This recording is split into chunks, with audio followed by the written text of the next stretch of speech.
is something burning?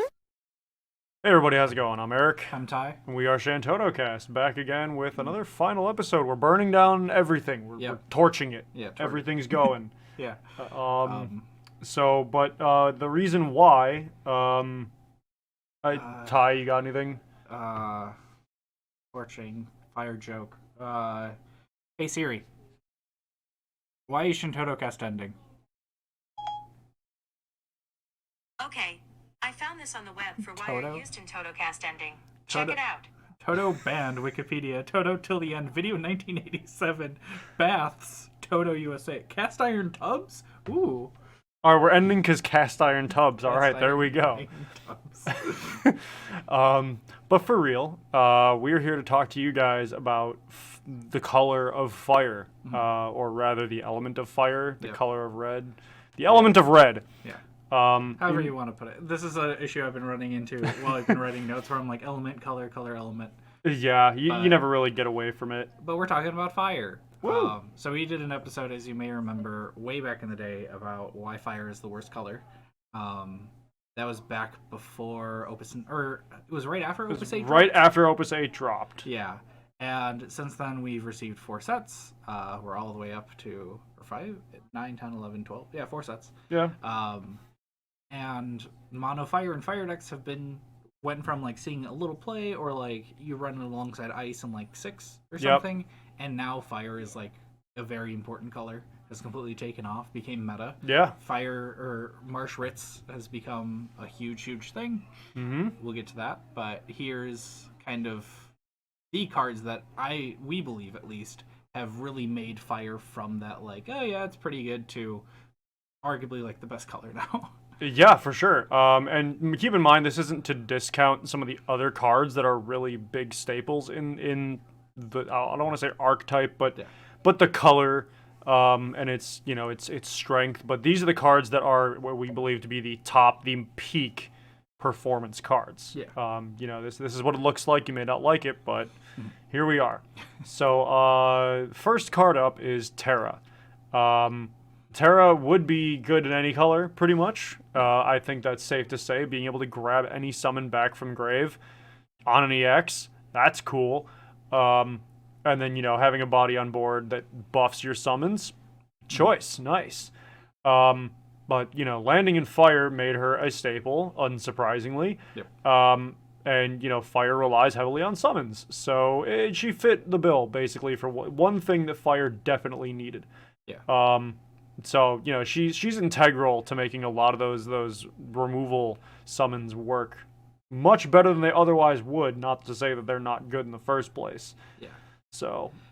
Yeah, and I think something worth bringing up, as we're kind of getting into it, is that a big reason why fire has become so good is because it's shifted from this largely aggro strategy to this largely control strategy. Yeah. Control's kind of king in Final Fantasy, as a lot of us know. And Terra is like just that perfect control card of I'm gonna give you value and I'm gonna extra kill stuff. Yeah. Like Terra is amazing, and she was in the Wraiths versus Knights starter deck, if I remember correctly. So she's very easy to get, which I really enjoy. Yeah, she's super easy to get your hands on. Yeah. Would she have been better colorless? I don't know. Do I care? I don't know. I do. I'd argue that I think she would be better only because, like, to run her in every color. Well, yeah, of course. But we already have a light Terra, so having another light Terra probably wouldn't be that, like, you'd have to, yeah, I mean, it'd be pushing it. Yeah, right? So, maybe people would run the other one as Maybe. well. I don't think it would push people to run the other one, but... Yeah. But, talking about the Opus 10 starter deck, Knights versus Wraiths, the next card is also from that Ace, from the Opus 10 starter deck, a 2-drop fire backup.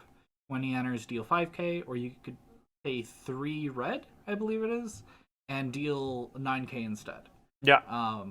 So, like, number 1, they get 2 viable cards from one starter deck, busted. 2, like, this Ace is almost a strictly better Opus 3 VV. Like, VV was just kind of a vanilla backup, enter, deal 5k to something, but it had the EX. But losing the EX and instead gaining the 9k option, yeah, is such that's a huge difference. So he's a good, he's a good early game backup option. You know, if you just need to throw him down, he's on curve. You know, 2-drop fire backup.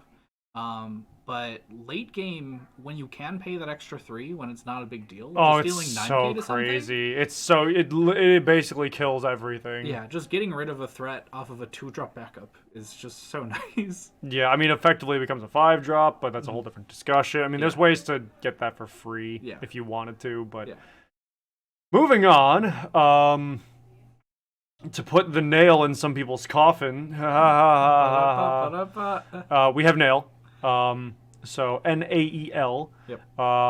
And this is, one of the many fire forwards that is large, big boy, or big girl. I was gonna say.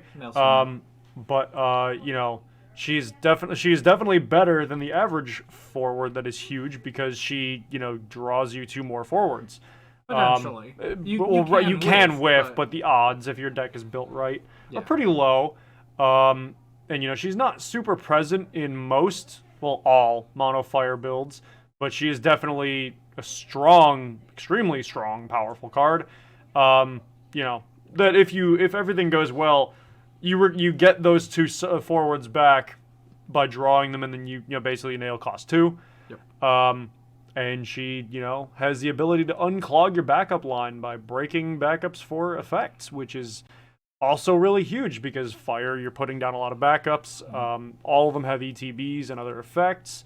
And if they can't break themselves, like Ace, you can break it, do an effect, and then get another one. Yeah. And then do more damage, do more stuff. And on top of that, Nail can...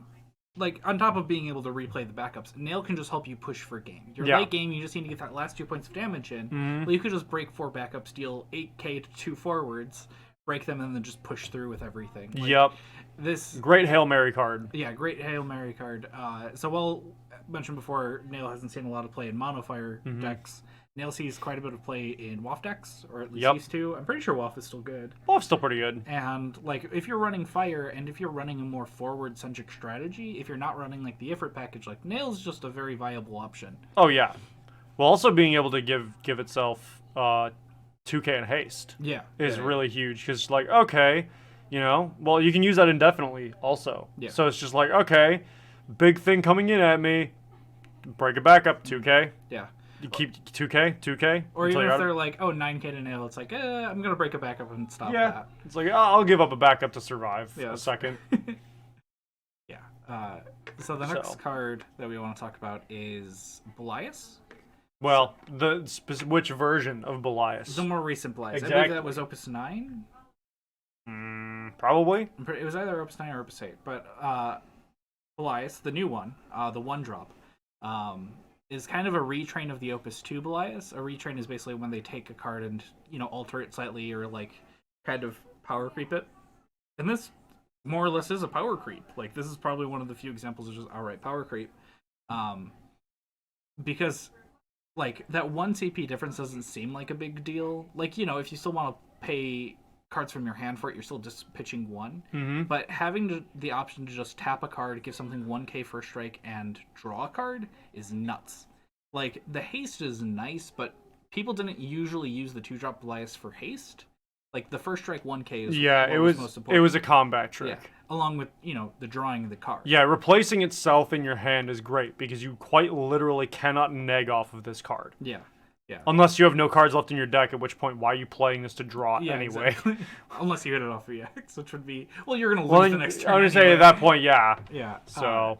but, while this card isn't a huge contributor to making mono fire good, it's still, kind of the symptom of realizing that fire is getting better, that fire is getting these better cards. And, it's a very solid card that's always on the table if you're planning on playing a fire deck, especially if it's a very forward heavy fire deck. Yeah, for sure. It also works extremely well with Terra. I mean, Terra basically costs 0 at that point. Yep. Being able to play her, add back Belias to draw a card.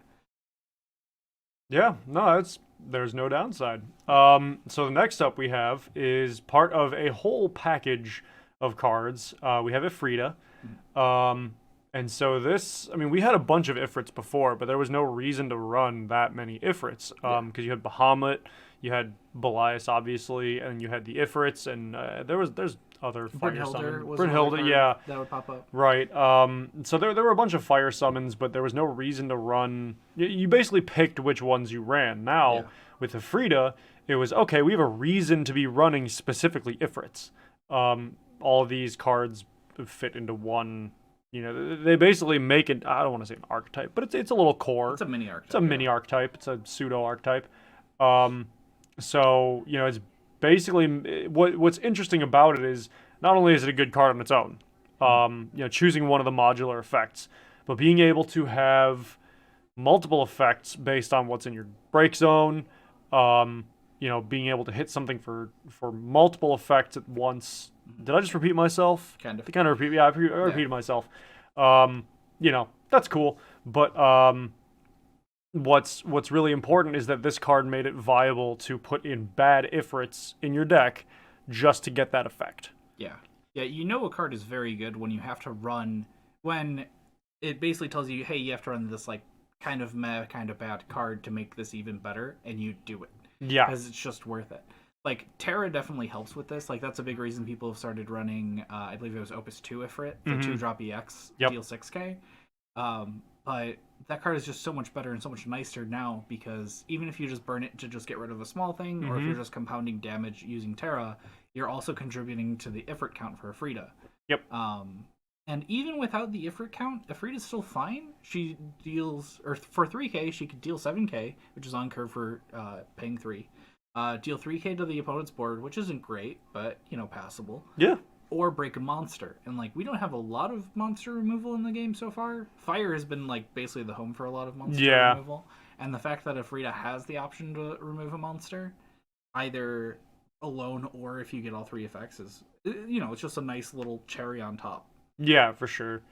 So moving on then, surprise, we have an Ifrit, which is next. The Opus 10 Ifrit. And this one is basically a direct power creep to Brynhilde, trading the EX for 1k more damage and a 2k buff to all your forwards, which, you know, 95% of players would agree, or seem to agree at least, that is a very good trade-off. Yeah. It's basically guaranteed to insta-kill most forwards that cost 3 or 4, meaning you're almost always going to be able to get value out of it. Yeah, you're always going to pay 3 to get rid of something that costs 4. Yeah. So, I mean, especially depending on the effects and board state, there's factors, there's context. Yeah. Then this card also allows you to do just some combat tricks, and just being able to make a really good trade, be able to break something, power up something, you know, or even just make your board a little bit scarier to block. Even if you're only just killing a small thing, it's like, well, now all my 7Ks are 9Ks, and now I'm swinging with all of them. Right. Or, you know, give something first strike after the 2k buff, or whatever. Yeah. So yeah, not much to say about it. It's just a good card. Yeah, it's a very simple but very strong card. Yeah, for sure. So moving on, Ty, do you want to take care of this one? Do you want to rain on their parade? Yes, I'm more than happy to rain on their parade. Not going to waffle about. So the next card is Rain. And we're kind of throwing in the rest of the Opus 10 WAF cards as well. Yeah. As well as like kind of Frit and, you know, just WAF cards in general. So while the WAF archetype doesn't contribute to mono fire, the presence of Rain and some like decent support has quickly made WAF meta. At least this is around Opus 10, and I know that it's been kind of coming back a little bit as a answer to Shikaries. But being able to dip into Earth, pulled away from the reliance on summons while you're able to get more recursion and consistency. Whenever you play against a good WAF player, you're going to see that same Rain 4 times. Yeah. It's going to suck, but the second that's dead, they have Kucha spell. Yeah, is it? What's the summon? Which one? The Earth summon, the 2-drop Earth summon. Oh. Kusith. Yeah, there you go. You have to deal with Kusith, you have to deal with Tama, you have to deal with Miner, Luminous Puma, just to get Rain back. Like, Rain, by herself, single-handedly pulled the entire deck together, and was able to turn, like, this field of decently sized forwards into a hasty field that could quickly just pull apart, like, an entire board. So once again, even though Rain doesn't contribute to mono fire, just the fact that she single-handedly was able to pull together an archetype that otherwise saw 0 play. Yeah, well, since Opus 3. Yeah, I say it died quickly after Opus 3 when it came out in the first place. Yeah. Like, Brandless was kind of fun to run. Oh, yeah. That was about it. And Rain and Lon had various versions that never really did anything, but we get one, and next thing you know, all the other ones are viable. Right. So, moving on, though. Card that Ty accidentally mentioned by mistake. We have Kuchas Belt. So it's a 1-card answer to a 1-card answer. Yep. Fire has, traditionally always had trouble with Minwoo and the Supreme Canceller Y'shtola from Opus 5. As, the main way to remove forwards is damage-based. So, to have a backup that the Fire player can use to turn off those effects entirely is huge for the color. Keep in mind, this card also came with a big rule change about how damage works, or rather damage reduction works. There is no longer the outright cancellation of damage. There is reducing that damage to 0, which that whole semantics game changes a few rules, changes a few interactions, but that's just a whole separate vein of discussion from here. In our opinion, this card isn't as good as the fear and hype made it out to be in the momentary freakout when it was revealed. But it is still a good 1 to 2 of in Fire decks, just in case you run up against that odd Minwoo or Y'shtola. Larsa. Yeah, or Larsa, if someone's bold Running enough to Larsa run for some Larsa. reason. Yeah. Or I think, isn't there Opus 2 Cecil who reduces it to 0 now? Well, that one is different because that one just says it cannot take damage.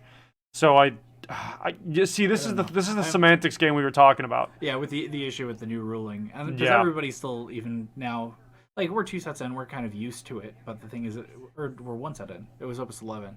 But like, we're used to it now. But there's still those questions that come up about it. But yeah, I mean, that's part of the reason why Kuchas Spell is such a good card, is that it's, you don't really have to worry about those cards anymore. Yeah. Those cards, especially when you play like mono fire control with like an Ifrit package, you're always kind of worried, like, what if I can't do enough damage? What if they put up Minwoo?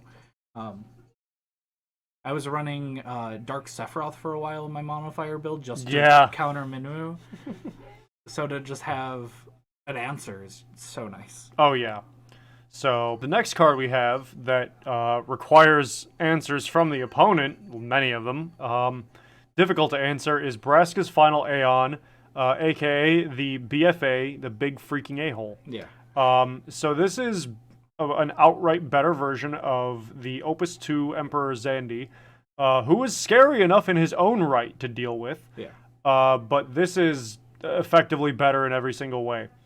So you do 10k damage on attack, and you deal 10k when you're targeted by an opponent's effect, which basically makes it a real challenge to break or otherwise kill him. Yeah, and it also has the built-in Kuchas Spell effect of that damage can't be negated, which is super nice. Yeah. He's basically guaranteed to kill any forward before he himself dies, unless the opponent has an empty board. The joke goes that the best answer to a BFA is either an empty board or your own BFA and a Belias. Yeah. And honestly, this card could get by without its tertiary clause of, if you have multiple summoners on the field, you can tap them, discard. Yeah, 10K. Nobody even remembers what it is. We don't remember what it is because nobody cares, because everything else is good enough without that clause. Yeah, like, that was the thing, is like, I still remember when the card got revealed, everybody was like bringing up all these summoner decks. And I remember we were just kind of like, what's the point of discarding him? Why wouldn't you just play him at that point? Yeah, just play him on the field. And everybody, it seems like when he came out, everybody else agreed. Where they're like, I don't need to run summoners for this. I'm just going to play him. And that's not to say that some good summoner decks didn't come out, because we definitely did get some. We've done some on Fix It Fridays. Mm-hmm. But, the majority of people, at least from FF decks and, elsewhere, seem to agree that BFA is just better on the field. Yeah. So, Ty, this one is your domain. This was a quick favorite of yours. Go ahead. Yeah, I'll let you. One much closer to my heart. So the next card is Marsh, and the honorary fire card Ritz. So this was like the big combo that came out of Opus 11. This was a combo that people were pulling for. They, it just made mono fire even better, and you didn't really have to change that many cards. So Marsh is a 5-drop that lets you play an FF TA3 drop from your break zone, and that seems like, a decent enough effect. Like, oh, that's value. But Ritz was just such a good card of being able to immediately be hasty because she was revived with Marsh. Immediately be able to reactivate 3 backups, which is something that Fire can't do. Yeah. And also sneak under stuff and just be unblockable. Like, that's insane. So, like, Ritz really is, like, the true MVP of this, like, combo.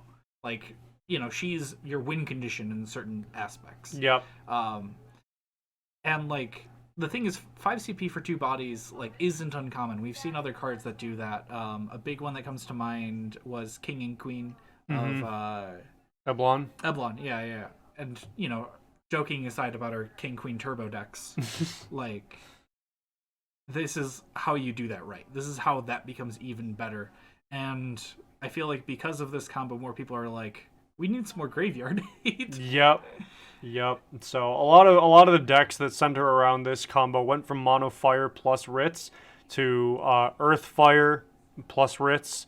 Some people have gone straight Rainbow with it. It's all over the place, but it just kind of works. Yeah. Which is really cool. Yeah, that's what I do really enjoy about the combo. And, like, the fact that it's a fire card that people want to tech in so they could also tech in a very good win card. Yeah, right? So, yeah. Good stuff. Yeah. Just really solid stuff.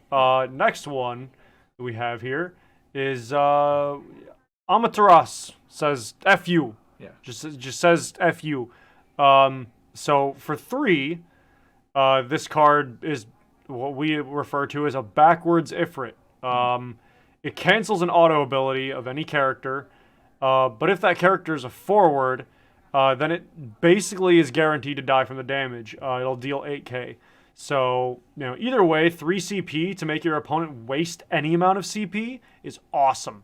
The amount of auto abilities this game has is quite a lot. It's a large number. It's a good quantity. Yeah. And so this card is only going to get more useful the longer the game runs on. Yeah.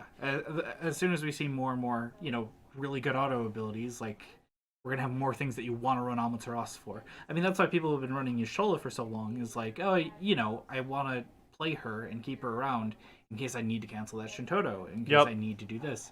But the issue with Y'shtola is that she has to be on the field. The opponent has to be able to see her before you could use her effect so they could play around her. The fact that Amaterasu just gets to sit in your hand and the opponent just has to pray that you don't have it. Yeah. Like, I've already been hit with slamming down a Shantotto and getting it canceled. Like, it sucks. It really sucks. But that's just what makes Amaterasu so good. It's a good mind game now, too, because if you're playing against fire, you have to worry the opponent has it. Yeah. If they discard one, now you have to wonder, okay, do they still have one, or do they think they don't need it? Yeah. Oh, God, and the panic sets in. Exactly. And, like, like you said, like, auto abilities aren't exactly going to go away. Right. And, like, auto abilities will always be somewhat useful. Auto abilities are always going to be around, which just makes this card scary and scary. Oh yeah, I really want. This is one of the first cards I actually want a playset of the full art just to put in decks. Oh yeah. Very rarely will I ever say that because I don't care about bling. Oh, yeah. But oh my god.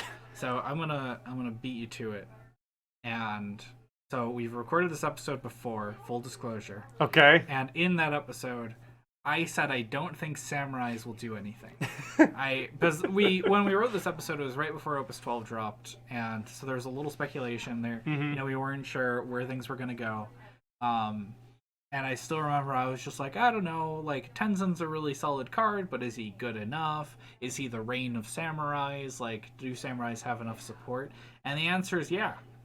Yes. Yeah, Ty did it again. Once again, don't worry about ordering lunch. He's already eaten his words. Yeah, I literally have, like, a curse in which I will always say, yeah, blah, blah, blah, it's fun, but it won't do anything. Blah, blah, blah, it's fun, but it won't be meta. And I'm wrong every single time. And I think this is one of the few times where I was actually on the other end where I was like, dude, no, this is actually going to be decent. Like, it might not be, like, meta, but it's pretty good. Yeah. And lo and behold, Opus 12 comes out, and I think within, like, a week, There was a tournament or two in Japan where samurai were just there. Yeah. Eureka Minus, shout out to him again, because I have to shout him out like every 3 episodes. He did a really good breakdown of all the meta decks. Yeah. Maybe we'll throw it in the description. And he talked about samurai at length, and like, you know, reading it, I was very salty, and I was so mad. But at the same time, it's Eureka Minus. He knows what he's talking about. Yeah, right. And I think he put it at like S tier. He either put it at S tier or A tier. I think it's a bit much. I but... was like, oh god. Yeah, it's been doing real well. I mean, I'm not saying. Oh no, don't get me wrong. I'm not saying it's like C tier, but like I think it's a B plus A minus kind of situation. We'll see where it goes. Yeah.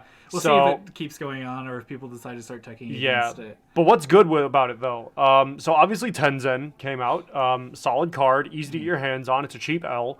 But it also has some FF14 starter cards, which are A, easy to get your hands on, and B, effective as heck in the matchup, or in the archetype rather. It's got a lot of generic name and job samurai, which helps with the archetype. They've all existed for a while, and there's a teeny little bit of FF6 support in there. Not to mention that it's in fire, so you can tech in all the fire summons and other fire cards, everything we've mentioned so far. And yeah, it's just good. It's just interesting archetype. You know, some of the guys at work at the shop, you know, were making, they're like, you know, samurai and ninjas you've been saying are getting meta, you know, in Japan. Well, is there a joke to be had there? And I'm like, stop. Stop. No. This is the part where you stop talking. Yeah. But, yeah. So, and then there's a card I forgot to write down, and I keep forgetting to write down, which is why I'm mad, because this is the second time we've done this episode. Third time. Is Lonnie. Yes, Lonnie. Lonnie is right. in the script. But Lonnie is a very good card. 4-drop 7k, a little understated, whatever, who cares. So just being able to exile the top card of the opponent's deck and pay it using any color CP and pay 2 less, like in a lot of other card games, that's fine. That's okay. Yeah, it's just a normal card. That's a solid effect. Yeah. Like, you know, but do I want to pay 4 for it? I don't know. But the issue is that in those other games, that card can whiff. And that card can miss, and that card can pull something completely and utterly useless. In this game, because everything is a character, because everything is summons, it's never going to miss. We're not running lands. We're not running cards that just outright refuse to work with the cards that we use. Like, you always have something. What's even better about it, in my opinion, is that A, the opponent doesn't get to know what card you pulled. Yeah, banishing it face down is nuts. Yeah, you do know, and you can play it at just any time it would normally be playable with any color. So, I mean, I think the first big prominent use of Lonnie was that tournament where Lonnie was used turn 1 or turn 2. Mm-hmm. They got an Odin EX, or it was Bahamut Zero. Bahamut Zero, yeah. Bahamut Zero. And then they waited till like the final turn of the game, which of course is the final turn because they used Bahamut Zero. Yeah. But they used it, made the entire opponent's board sit down, and then just swung in. Basically trampled everything and barrel rolled over them for game, or barreled over them for game. So, you know, that was immediately like, oh my god, Lonnie's a good card, and everybody was scrambling to get them pretty quickly after. I was glad that I had my double play set. Yeah, because there was some speculation of whether or not she'd be good, and I think people largely were like positive about her. Mm-hmm. People were like, yeah, you know, the fact that she can't really whiff makes her pretty good. Yeah. And like the thing is, yeah, we have this dream situation like getting rid of a Bahamut Zero. You have the dream situation of getting rid of a combo piece now that combo is kind of on the rise. But even if you just, you know, get an early game free backup, if you get a mid game free forward, or like a 5-drop forward that costs 3, like this card's always going to be value. And then I kind of compare it to Opus 3 Zidane. Yeah. Like it's always going to be a good card. It's always going to have a very good effect. The question is just like, you know, when are we going to stop running this? Exactly. Yeah, for sure. It's always going to be a card you're going to see in fire decks, for sure. And then here's a tentative answer. Well, so we also have that Cloud EX that we kind of tentatively on there. That was a card, because that was coming out when we did our last episode, I think. But no, we did it right after Opus 8, and Cloud was Opus 8. Okay, that's right. And I remember... And, like, he was good. Yeah. Like, Cloud was... He's one of the cards that definitely was, like, making us question whether fire was still bad. Yeah. But... That was the first... I want to say that was a symptom of it becoming very good. Yeah. Like that was like the first like real warning almost that we got. But to be speculative now, because last episode we talked about, or the last Bone of Fire episode, we talked about where can it go? How can it improve? Obviously, we covered all of that. Yeah. Fire has improved. Fire is good now. Fire is meta. So where can they really go from here? So this is something that like we've always been kind of thinking about, but we're wondering if we're eventually going to get a Bahamut package. Yeah, I put this on the list because I'm thinking, well, with this, they have very much hinted at it. So I'm speculating that that summons are going to become forwards. Bahamut is just the beginning of that because we've had other Bahamut summons, but now they made a Bahamut forward, and you can utilize those cards, obviously interchangeably with the special on the new Bahamut card. And so they're all, they all have decent effects. They're all tied together with Caius, Fang, and Moody. Yeah. So maybe this will work. I've seen a couple high placing decks in a couple tournament lists utilizing this Bahamut quote-unquote package. I'm still skeptical as to whether it'll go anywhere. It might just be a flash in the pan. Yeah. But I'm hoping, because that would be cool. Yeah, we'll see. Like, the thing is, Ifrits went from being, I don't want to say unplayable, but, like, largely not great into being very, very good. Yeah. So maybe the same things could happen to Bahamut. They have some support. They have, decent amount of stuff. I think Moody being able to reactivate itself is really weird and really cool. But right now the support isn't great. Like, who knows? Maybe it just needs an Ifrita. Yeah, it just needs one last thing, I think. Yeah, because we were thinking that the new Bahamut Forward would help, but it hasn't really. Like, people have been largely kind of ignoring it. To be fair, it's not the best card. It's not the worst, though. Yeah, but Could be way worse. It may be indicative of, kind of what we've got to come, where we're going to see, like, a much more offensive strategy using Bahamut, or maybe even a bit more of a controlling strategy using Bahamut. I wouldn't mind that. I wouldn't mind it at all. But that looks like the end of our bullet point list here. Yeah. So I really don't think there's much that Fire needs now to get better, really. Like, Fire is really good. It has all the hallmarks of a really good color now. It's got everything it needs from its color theory, which, hey, we're having another episode on that soon. Yeah. So, yeah, I mean, Fire is, right now, I think, what it was designed to be. Yeah. Fire is in its peak position. Yeah, I'll agree to that. It's like, it's a little, I don't want to say it's overpowered right now. But no, it's not. It's like really kind of sitting up there. Yeah. With, like, the nice colors. It's having its time in the sun. It's gotten to the top of Mount Olympus. Yeah. It is sitting on Mount Olympus with the gods. Yeah. So. Sitting up there with before Opus 5 Ice. Yeah. Mono, or before Opus 9 Mono Wind and. Yep. So. All right, well, that's everything we've got for you guys. Thanks for giving us a listen. Yeah. If you have any other colors that you want us to cover, or if there's a color that you think is, like, very less than stellar right now, leave a comment. Talk to us about it. Do you want us to cover why Mono Lightning isn't good anymore? Oh yeah, that'd actually probably be a good one. We could do that. Yeah. Write in the comment about how much Mono Lightning sucks now. So it's getting a little better. Well, that's something we'll potentially. Well, yeah, we'll talk about that later. Yeah. So, anyway, thanks again for watching, listening, whatever, and we'll catch you guys later. Go into our Discord. We have a Discord now. Oh, yeah, that's right. We do. We'll throw a link into the description. We're going to try and start doing tournaments more often and whatnot. Yeah. Casting and all that cool stuff. Yeah. So, yeah. All right, thanks for listening. Ko-fi, subscribe, like, comment, blah, blah, blah. Thank you. Bye.